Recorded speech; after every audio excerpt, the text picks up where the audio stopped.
Ito na, ito na. Dito na tayo ulit. There was no one in the room. That's not good. That's strange. Where is everybody? Napakalinis. Kung makikita nyo, napakalinis ng bahay namin. At mayroong painting na napakagandang painting. At nakinang-kinang naka-jewels. Ano to? Anong tawag dito? While you pause for a moment, completely at loss as to where everyone was exhausted and panting, Dante entered the room. Dante. At the sight of you, he stopped abruptly and then smiled casually. Siguro ito yung pumatay sa mga ano. Kung hindi nyo lang alam yung episode 1, tungkol daw to sa mga kung iimbestigahan niya kung bakit nawala yung mga pamilya niya. Pero tingnan natin kung anong kwento talaga. Ayun lang yung background plot lang ng story. Pero tingnan natin. Agatha, you're already here. How nice. Yeah, I thought that you and Elisa would beat me here. And then suddenly entered the room, accompanied by two men, saving him the trouble of explaining his state. My girl, brother, look who came to visit.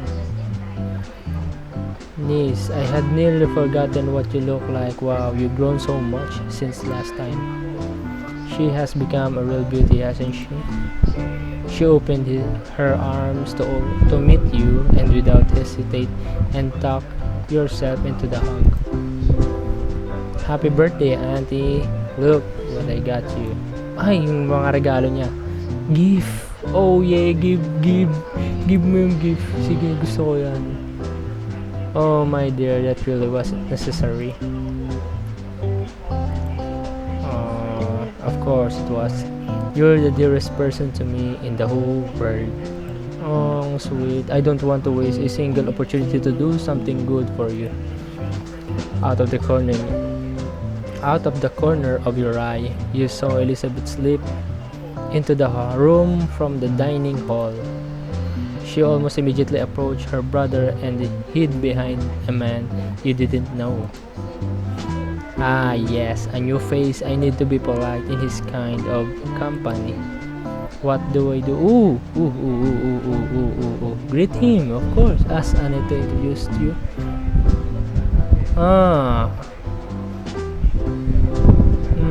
Ask. Hindi ko alam. Ask. Naiya ako.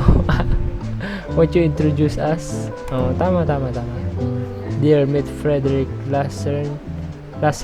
He's a close friend of mine. At your service, Miss Agatha. She is polite and gallant and she nodded proudly smiling. Oh, tama. Frederick came here with his protege, Alexander. I don't see him here though. Wala pa. Nasa CR siya eh. Masakit yung tiyan niya, sabi niya sa akin. I think he's exploring the mansion ground. You have beautiful gardens, Annette. Close friend. Does mean what I think it means. Auntie finally decided to start a relationship. He looked closely at the Frederick, trying to judge if you like him or not. Oh, your thoughts were interrupted by a knock on the door, and out of breath, Martha came in. Okay. Miss Harris, Becky didn't come into his work day. Annette let us out of furious sigh, storm clouds brewing in her eyes. She instantly switched from the role of the welcoming hostess of the house to the role of the harsh businesswoman that he had knew her as. I need to save Martha from Auntie Rat. Auntie, I help Martha out. Don't be angry with her. Siyempre, mabait ako. Ayoko nang... sige, wag mong pagalitan siya or tutulungan natin siya. Dahil meron tayong ugaling I help. Dahil Pinoy tayo, tutulungan natin. You offered to help Martha when she was tough spot. She will remember that. You want to help around the house. If you scold her, you won't get the lunch ready and quicker, and there's no time to find another replacement. Since today is the day I'm helping out, the guests were amazed, and the only aunt Anit was looking at you approvingly. A true business lady is never afraid to get her hand dirty if needed to be. Oh, you have the traits of a leader, my dear. Sweet you smiled as you left the room. Siyempre, may pusong Pinoy tayo, dapat mabait tayo. The following of the couple of hours were spent running around and listening to Martha's apologies. I should have told your aunt that Becky was absent from very beginning. That way you wouldn't be stuck here with me. Don't blame me. I think we'll mistake today it was you. Today it was you. We'll all make mistake. Today it was you. Tomorrow it might be me. Don't worry about it. Martha smiled and she looked at you with appreciation. Nice choice. Buti na lang. The process of the setting the table was extremely boring. Ang boring talaga. You caught yourself yawning the third time you said the last minute. I'm probably just jet lagging. I doubt I get a chance to take a nap before lunch. Guess I sleep it off later tonight. Right now, I have to fight it. I want to ask Martha about the new guest. Si Frederick. Di ko alam kung sino. Alexander or Frederick. Parang si Alexander ang killer or si Frederick. Hindi ko alam talaga. Frederick na. Who is the Frederick fella and where did he come from? Martha giggled like a schoolgirl that has seen a naughty picture in the... Ooh! Oh, he a lovely gentleman from Norway. What brought him to these parts though? It seems that the main reason was Miss Harris herself. He came to negotiate some sort of deal. They spent 3 days holed up in her office. They were shouting and arguing about something, and then they both suddenly came out looking extremely satisfied. I'm not sure what he promised her. He has been staying ever since. It's been a month already. I don't get it. Is her business partner or lover? Or is there something between them? By helping certain people, you can expect them to help in the future. Martha nodded enthusiastically as she straightened out the fork on the table. You volunteered to help Martha and she told about the relationship between your aunt and Frederick. Something is putting it extremely right. Finally, you were done with setting the table. Martha thanked you for your assistance and headed to the kitchen. Okay, you look over the table one last minute and turn around to go back to the living room. A man was standing directly behind you as you turned. You were proud that you didn't jump or scream, but your heart did skip at least one beat. Ay, yung young man. Oh, well, hello, mysterious person keen on running people over the fog. You let out his hysterical giggle, but immediately cover up your mouth. Siyempre magulat ka. Did you track me down just to say hi? Actually, I just came back home. Oh no! You must be Alexander. He nodded the title, his head to the side, looking at you with a mix of mockery and admiration. Siyempre, kung pinili ko si Frederick kanina, si Alexander yung mysterious guy. Kung pinili ko naman yung Alexander, ang magiging mysterious guy si Frederick. And you are a god? A pleasure to meet you. What to do?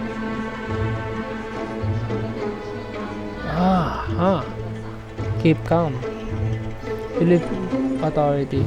You lift your chin a bit, hiding your panic behind find calmness. Siyempre, dapat lagi kang calm. Have you told everyone yet? He shook his head while still looking at you. The admiration in his eyes began to prevail over the mockery. Don't worry, I haven't told anyone yet. I feel like this is the kind of information that should be kept private. You never know when it might come useful. You bit down on the inner part of the cheek, trying to stay calm. He titled his head, watching you with the same interest a botanist would inspect a new type of henbane. A gaze caused you to take a step back, and he immediately took one forward. A few more steps, and he suddenly pinned you against the wall. You shivered as your back was now pressed against its cold, hard surface. Oh, are you afraid of me? I'm not afraid. I'm concerned. I'm not as scary as I may seem. Something tells me you have a mean bite though. What a sigh, he pulled back. So it seems. Suddenly the dining hall doors opened. Alexander, I see you. I see your back from your walk. I couldn't resist, Miss Harris. Everything seems to so different when the blanket in the fog. Anong ginagawa niya sa fog? Kung naglalakad lang siya doon, anong ginawa niya? Anong kinuha niya? Ano ba yung pinuntahan niya doon? Ano ba talaga yung mga objectives na dapat na ginawa niya noong mga oras na yun? Nung papunta pa lang yung babae sa bahay nila. Agatha, this was Alexander Frederick's protege. Alexander Agatha. Ayun si Agatha. He suddenly bowed, then without looking away from your eyes, took your hand and kissed it. You felt a mix of terror, bewilderment, and evilly filled you. Alexander, have you been brought up by wild kings? Something like that. You see, Frederick suddenly smiled, interrupting his protege.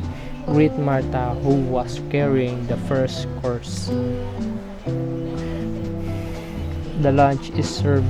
Hindi, mali pala yung kaninang hula. Ito pala, nagpakita na pala siya kanina pa. Si Frederick. Si Alexander, hindi pa alam. Dapat pala si Alexander yung tinanong ko dun sa kanina. Kung sino talaga yung Alexander. And the lunch is served. Everyone started taking their place on the table. When you tried to avoid eye contact with Alexander, he was doing the exact opposite. I need a distraction here. Oh, right, food.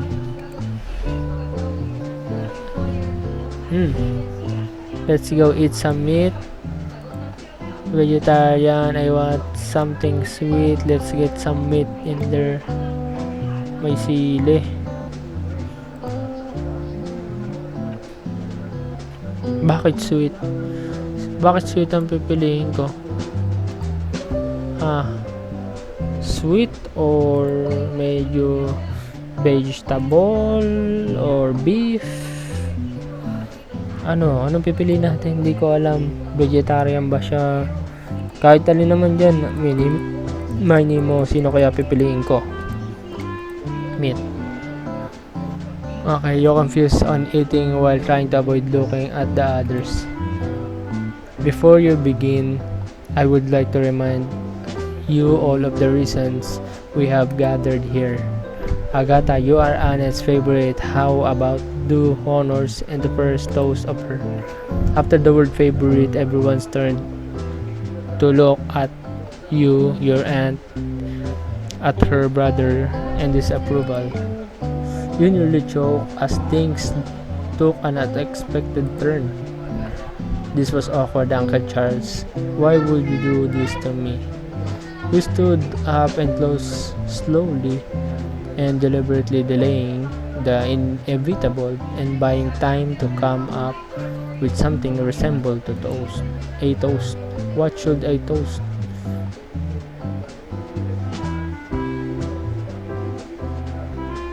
To her health, to her health, or to her family, or to the future of the business. For the family, for the health, for her health. Di naman health. To the family, siguro. Family, isang buong pamilya tayo eh. Dear auntie, you are a support beam which this whole family rests. You're strong-willed and keep us on course even though the toughest of storms. So I want to raise a glass of our family to keep going strong and to live happily. Everyone raised their glasses in agreement. You sat down, feeling your face flush red. That was most awkward toast ever, Charles. You set me up. What are you looking at? You buried your attention back into your plate. The clinking of fine china and cutlery came from all sides. All the initial hunger was satisfied and low rumblings of conversation arose to the table. Dante and Elisa were teasing each other and sending you out signals for the other side of the table. Alexander was quietly discussing something with Frederick, while Annette argued with Charles about some stocks. Your breath was slowly and felt how much good lunch was. Few glasses of wine relaxed your every muscle. This cozy cacophony of voices was soothing. The ring of the phone brought you back to reality. You must be exhausted, Agatha. A little bit, but it's okay. I can hold out until evening, Auntie. Why didn't you invite more guests? Oh, I wanted to spend the evening just the intimidate family. The others are coming tomorrow. Martha approached Annette and whispered something in her ear. What do you mean he's not coming? That can't be. Her sister hospital. I don't care about either of those things. Call Mr. Anthony back and tell him that he was to be here this evening. Okay? Tell him that concerns my will and absolutely cannot wait. How am I supposed to rewrite my will without my notary? Martha went back to the hall and Annette took a big sip of her glass. What to do? Don't get involved. Try to calm her down. Pag pinakalmo ko siya, ibig sabihin nun, bakit? Hindi ko alam. Don't get involved. And is everything alright? I'm waiting for my notary. He should be been here by now. One evening won't change anything, don't worry. You don't understand. I want to change the will of all you are. She suddenly looked around the table and stopped her gaze on you. Speaking of which, what can you tell me about your plans for marriage? You did not expect the conversation to take that particular turn. What's this all about? The will? What are you getting at, Aunt? Oh no, nothing that wouldn't benefit you. Auntie, you are once again trying to make decision for me. Let's talk like adult. Medyo aggressive to. Let's talk like adults. Are you trying to profitably sell me to someone again? Why don't you have to put it like that? You suddenly felt like everyone else in the room was focused on the two of you. Your aunt felt the same thing, so she took you by the hand and said, "Let's take this outside." Okay. The massive living room door completely isolated all the noises from inside the room. You exhaled. "Auntie, what was going on? Have you heard the word inheritance more times today than in the past years? Those vultures, why do you think they gathered here every year?" Everyone was waiting for the moment I finally declare is getting my money when I finally die. "Auntie, that's not true. That's not true. We all love you, you know that."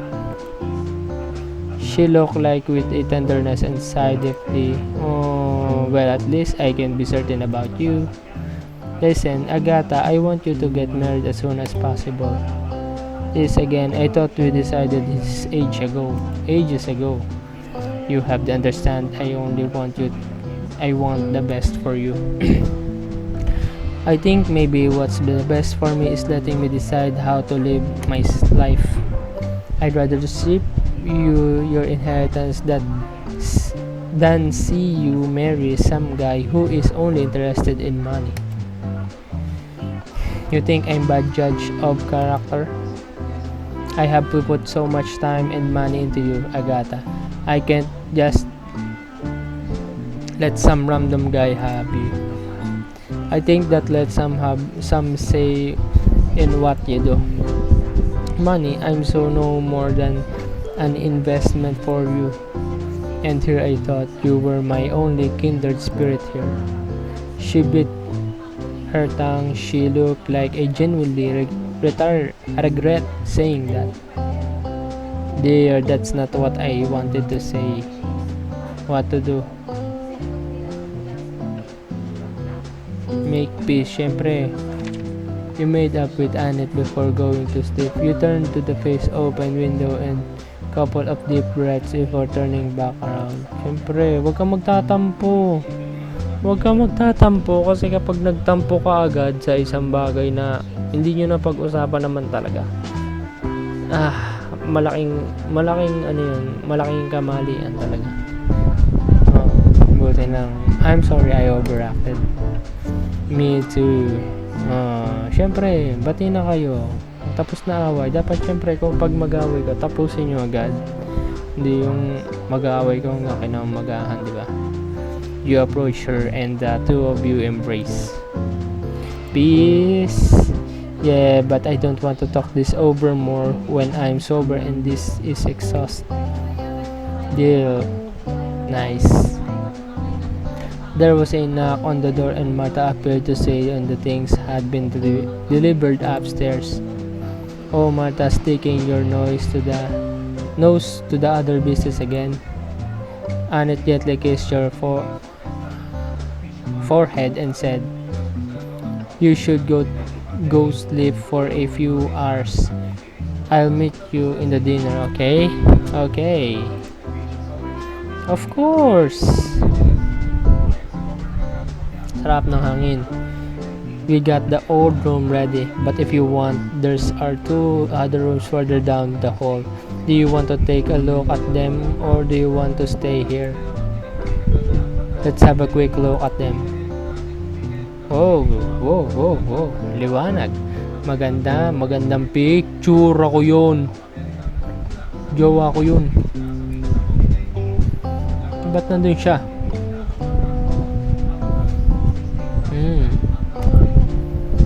Ganda. Mr. Charles used to live in this one until they decided to move closer to the south wing.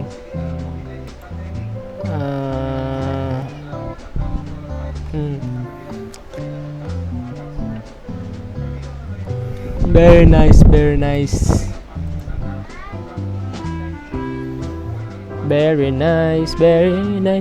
Nice. Okay, that's what the third room. Oh no, here overlooking at the garden, the lightest and has ever best view that even the sunrise if you stand here at the window. Ganda. Kaya lang, may mga mangyayari dito. Tingin ko. Pinakita niya na sa akin yung mga room. This was a really nice room. I was Oswald and bring your things in from the hall. Where should I tell him to take them? In your old room, Charles' room, in the outer room. Your old room. Ayoko na sa old room ko, Charles' room. In the outer room. Mas maganda yan kasi mas maliwanag dito. Me too, who's going to let me do?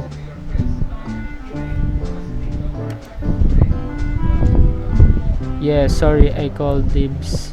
Martha then went to the corridor and Oswald and your things.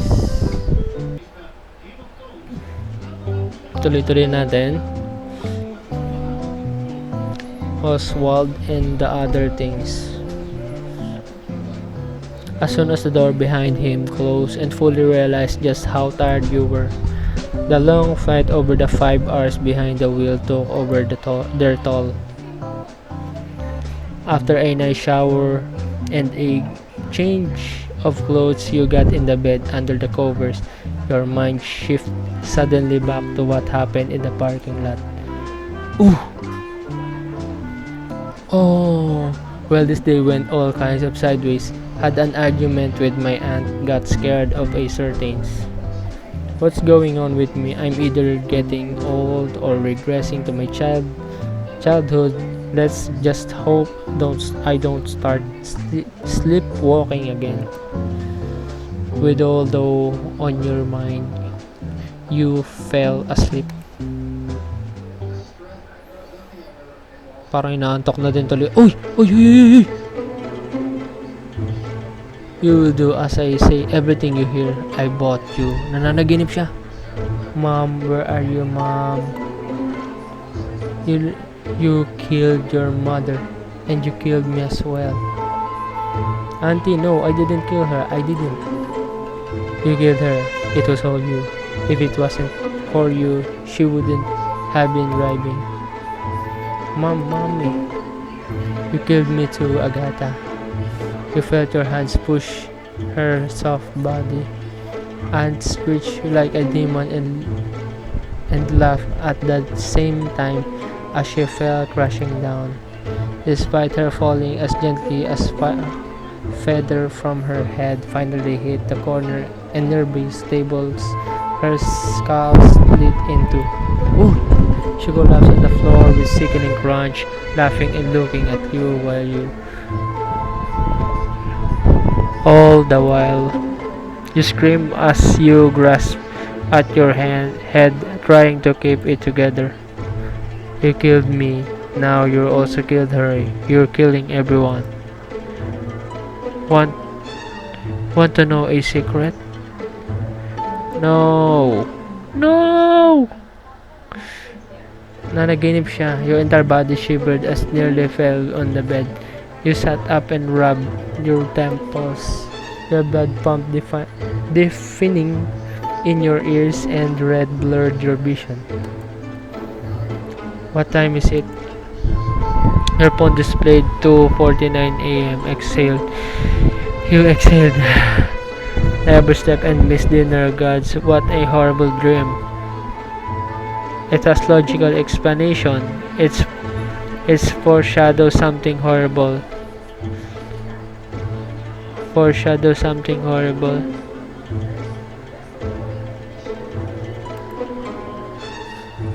Intuition. You clutch the bedsheet trying to calm down. What happened is going to happen. Something horrible. With a shaking hand, you reached for the glass of the water, took a sip, and it made you feel somewhat better. You should check up on my aunt. Maybe she's still awake. You got up and with hesitation opened the door.